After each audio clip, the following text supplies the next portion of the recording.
Trav Nation, I've brought news of Madam Web from the wild. Oh wait, come in. Sorry, we don't need to rush the news. You're Dusty and tired traveler. Come, rest. if I may sup and bathe. Soak in our basin. My women have had a long journey of defending me from the Outlanders, and they require sustenance and rest. Yes. I'm trying to decide if this is problematic or not. Go on, traveler. What? Your women? Perhaps in your land you prefer to treat your women like shrinking violets, but where I hail from, they are fierce warriors. This is cool. Yeah, man, I'm into it. Wait, hold on. I'm into this. And I get to just watch and listen. Let me roll for intimidation. Yeah. I want to know. Yeah. That kicks ass. No, okay. Juice, you're in that headspace because of Madam Web, I feel like, maybe. Yeah, I feel like Madam Web is. I want to tell you guys everything about Madam Web because it's Yes, finally please. out.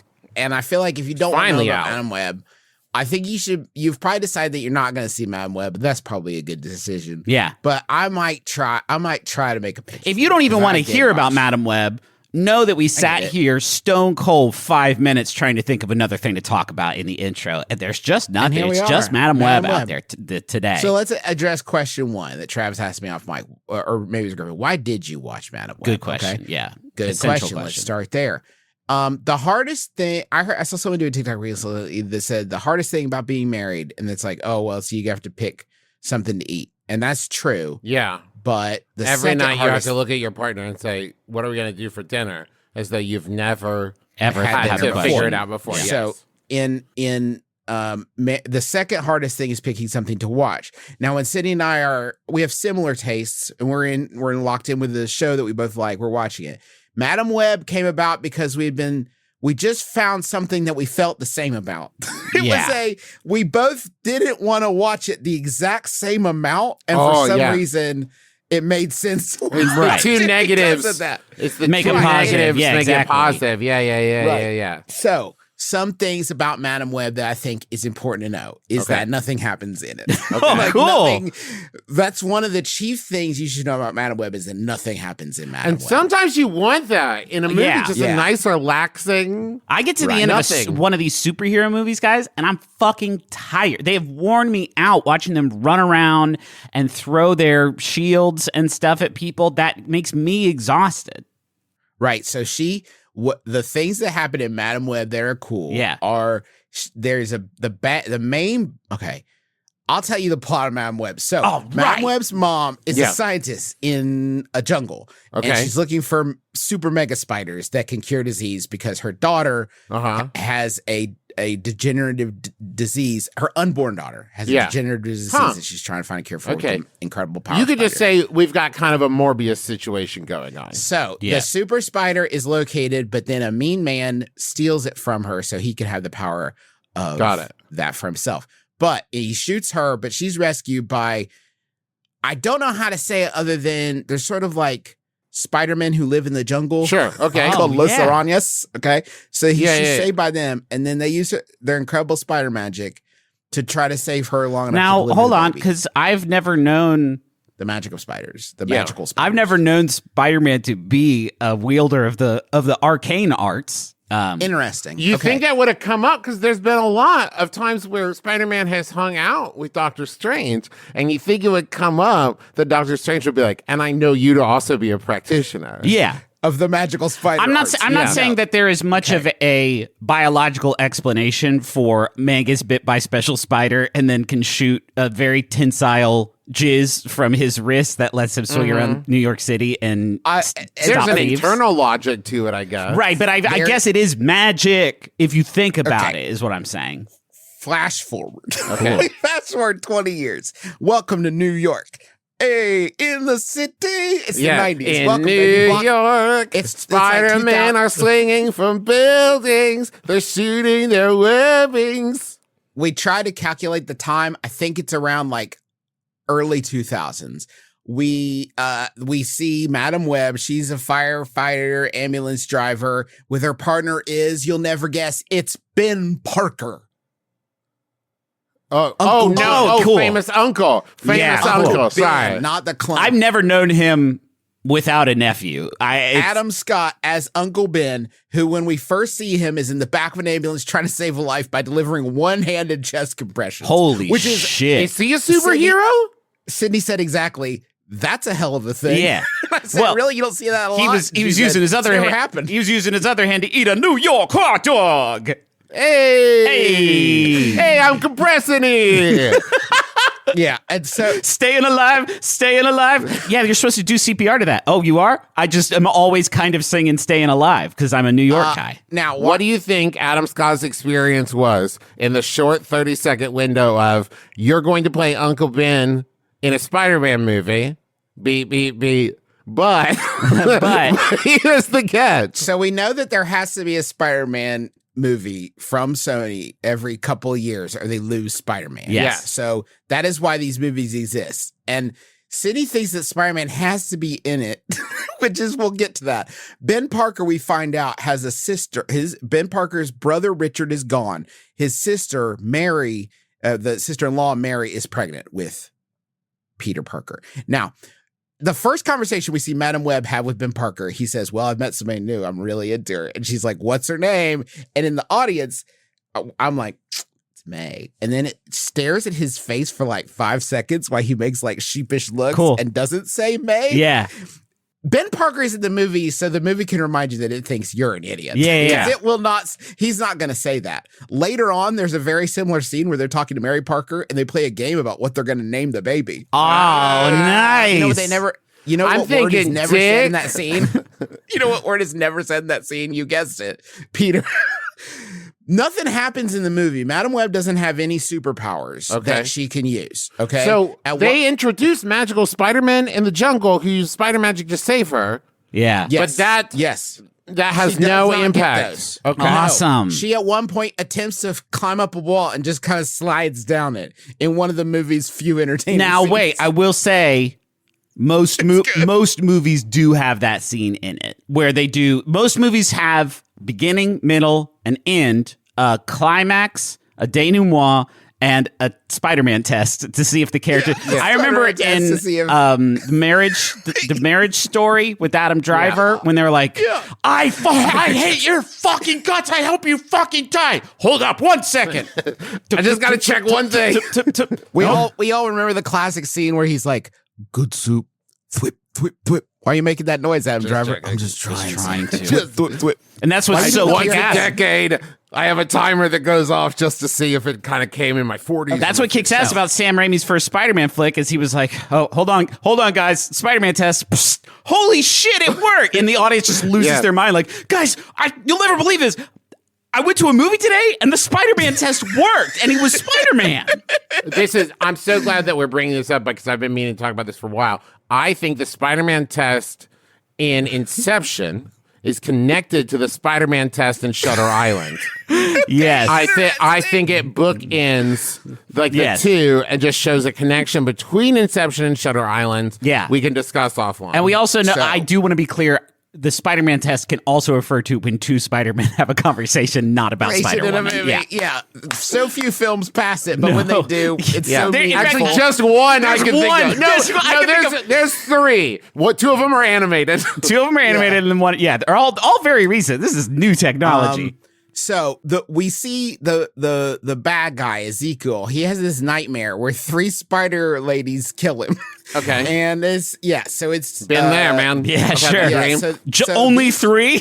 Wow. So these 3 spider ladies, he has this dream he's gonna kill these 3 spider ladies are gonna kill him. And he's like, I gotta find these spider ladies and kill them first. Yeah. Because they're gonna kill me and I'm freaked out about it.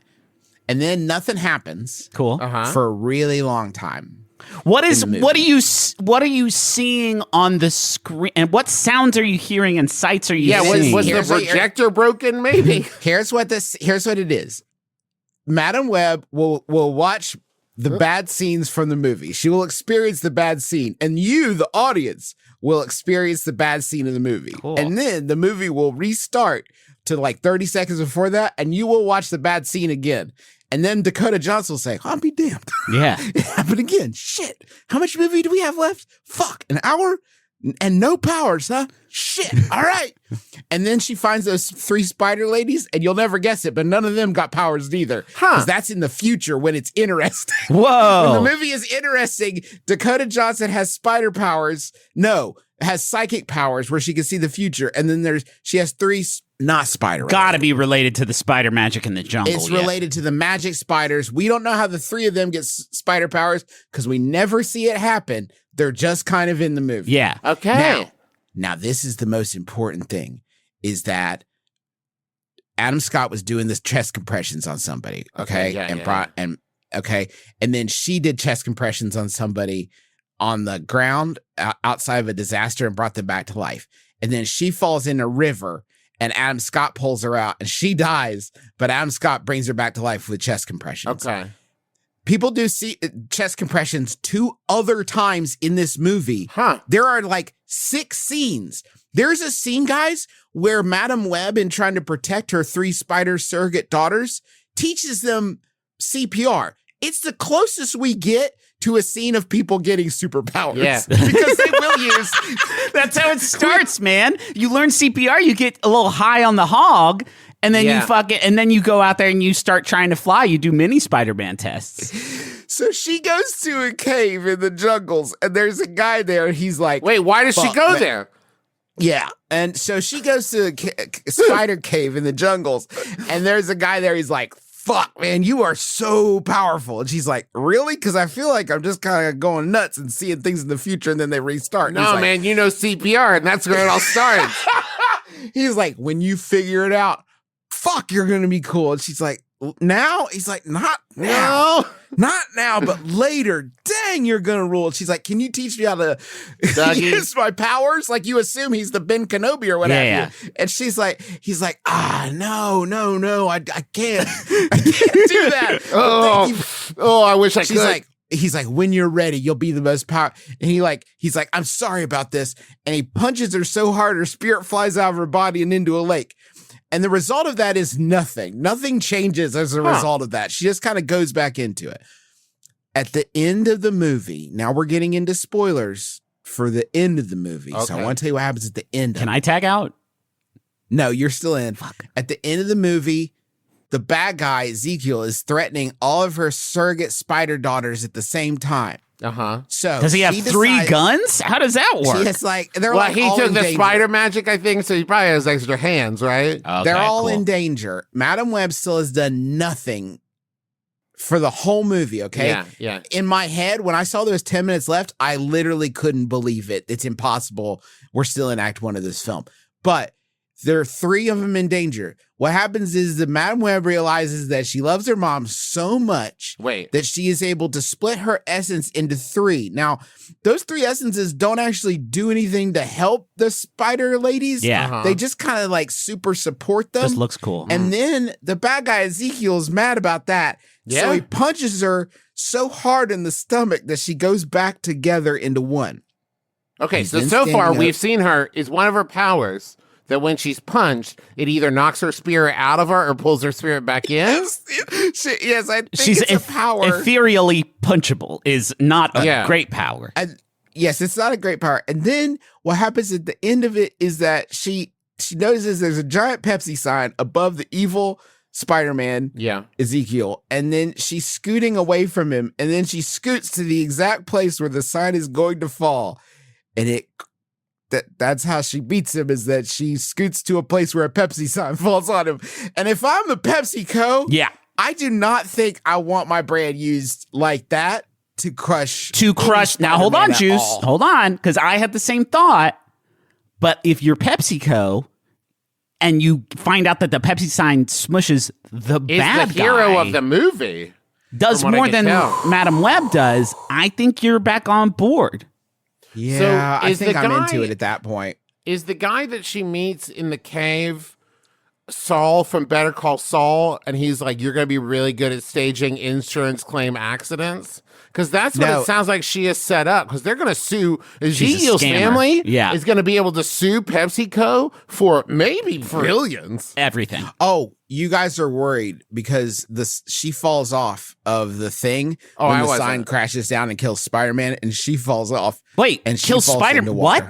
Evil Spider-Man. Okay. She falls into the water, and her spider daughters bring her out of the water, but she stays dead forever because none of them can do anything about it. Oh, man. So it's sad how it ends. No, Wait a just minute. kidding. They use CPR. Fuck yeah. And bring her ass back to life. And then in the movie's final shot, you see all three of them with spider powers and Dakota Johnson in giant ass red glasses and a red cape. Did I mention it made her blind? Falling in the water. She's blind now, but that's fine. She's Not in a the wheelchair. couple of times she's been punched and it affected her spirit. No, she's in a wheelchair. She's got huge glasses and she looks cool and she's floating around. And then the movie starts. And then the movie ends. No! What happens is the movie ends. And they're like, okay, time for the movie. Justin, are you ready? And they're like, I'm actually not ready because I don't want to watch any more of it, but I guess fine. No, end of film. Listen, that's the end of Madam Web. Think of it this way. Madam Web 2, mathematically, is going to have 2 movies worth of kick-ass stuff that happens in it if none of it happened in Madam Web 1. That's a good point. They Delayed gratification. It is superhero origin story edging is essentially what they have conducted here. 2 other brief notes. The man in the cave tells her that when she accepts great responsibility, she will have great power. That's cool. Oh, so it's kind of a reverse of traditional, because normally Uncle Ben would put a lot of extra pressure on his teenaged nephew of saying, hey, man, with great power, you have to save everybody in the world. But instead, he's saying, when you're ready to save everyone in the world, good news. You can. Imagine the backpack of cocaine that must have been consumed after that line was written. In a room, like, guys, I fucking got it. Toss down the Jansport. Stan, you took 3 weeks vacation after one day of writing? Yeah, you don't understand. I wrote this line. Right? Well, I just read it, and I'm going to take a week's vacation. Yeah, I know, man. Reading it, because I hired you, so I deserve it, too. Listen, in one of these final moments, Mary Parker, Peter's mom, is rushed to the hospital. Do you want to take your shirt off and then continue telling us about? Because she's about to give birth to the Spider-Man. Yeah. And they never say his name or anything. They ask Madam Web, so how's Ben like being an uncle? He loves it. It's all the fun of being an uncle with none of the responsibility. And surely she says, Dad. And then she says, if only he knew. Like it's a joke because she can see the future. Right? But the joke is Mary's going to die. His brother is going to die, and Mary's going to die, and then later Uncle Ben dies. But hey, Spider-Man, when the baby is born, you do see the baby very briefly. And then Sydney leans over me and she says, okay, that explains it. And I said, what? And she said, well, they have to put Spider-Man in the movie for it to count for their contract, right? I'm like, I'm not sure that's exactly how. She's like, no, this is what it is. That's Spider-Man. So they got to get Spider-Man in the movie. So Spider-Man is in the movie, legally speaking. Yeah. Mm-hmm. It's a Spider-Man movie. He's in there. He's got it. So it contractually satisfies their legal obligation to have Spider-Man. I'm not a copyright or contract lawyer, but that is the best explanation for the existence of the movie, I think. Yeah. That could be made. Okay. The presence of baby Spider-Man, we can debate whether that the movie being released is 100%. Yeah. Like, I think they would look you dead in the eyes over at Sony and say, "Oh yeah, we had to release that. We did have to." Yeah. Justin, cool. I have one question left, and it is CPR related. At any point in the movie, does anyone do the thing where it looks like the compressions aren't working, and they get so mad that they kind of start pounding on the person's chest like a gorilla, and then that works?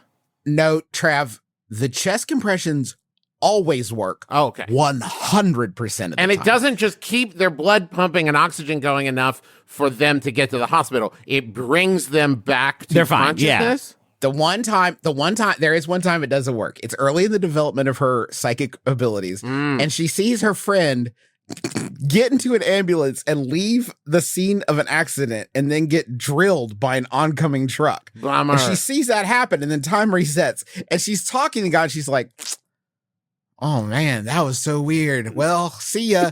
And he's like, okay, are you sure I shouldn't wait another few seconds? She's like, no, go ahead. Go. Go. It's fine. And then he goes and he gets hit, and she pulls him out of the thing, and he's bleeding, and she's doing chest compressions. And they're not working. On a man bleeding out. And she realizes that if she doesn't act on these visions, people could die so badly that even CPR can't bring them back. Devon Sawa figured that out right away in Final Destination, and it takes Madam Web watching someone die twice before she connects the dots. I can't believe I have to tell you this again. Whenever Devon Sawa is in a movie, he is not playing himself every time. I don't know why you have that stuck in your head. But he looks exactly the same. Okay. Like, if I see him in real life and I see him in a movie, he still looks like Devon Sawa. He still looks like Devon Sawa. I get that, but we watched Idle Hands together, and you were kind of insufferable because you were that like, one was a wild one. You were like, why would Devon Sawa do that? And it's like, he's an actor. I didn't know that Casper was the ghost of Devon Sawa. Yeah. Oh, sorry. Our friends Emma and Gil, who recommended the movie, pointed out, Gil said, I want to repeat, the CPR was somehow more distracting than the fact that his villain had his feet out the whole time, which I thought was also really interesting and also good. Yeah, the villain's puppies are just out. His toe beans are just there. The bad guy, anytime he's not dressed as evil Spider-Man, he's in a full power suit, but with the puppies blazing. Fucking now, boys, we have been talking about Madam Web for 23 minutes. You have? You've been listening to Madam Web for 23 minutes. I've been talking about Madam Web for 23 minutes. Oh, man. Next year, Max Fun Drive, stretch goal. You guys are going to watch Madam Web with me. It's a hoot and a half.